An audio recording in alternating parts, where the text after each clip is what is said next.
Hello friends, welcome back to my channel. আশা করি ভালো আছো, আমরাও খুব ভালো আছি। সোজা রথটা হয়েই গেছে, তোমরা সকলেই জানো। তাই সোজা রথের দিন আমাদের এখানে জগন্নাথ বাড়ি আসে, তারপর উল্টো রথের দিন আবার বাড়ি থেকে চলে যায়।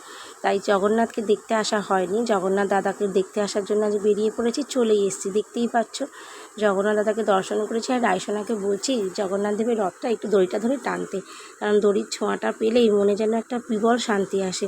তাই রায়সোনা আবারও চেষ্টা করে দড়িটা ধরে টানার জন্য, কিন্তু দড়ির ওয়েটটি রায়সোনার থেকে অনেকটাই বেশি, তাই তো টানতে পারছে না। যতটুকু ধরে ছোঁয়া দিয়েছে এটাতেই অনেকটা ভালো। তাই এবার আমিও একটু চেষ্টা করছি জগন্নাথ দাদার দড়িটা ধরে টানতে। এই যে ছোঁয়াটা পেলাম, স্পর্শটা পেলাম, এতেই আমার জীবনটা ধন্য হয়ে গেল।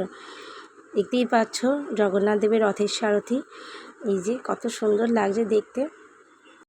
আমি এসেছি আর আমার একটা বান্ধবী এসছে, মানে বাবানের স্কুলের বন্ধু, তার মা।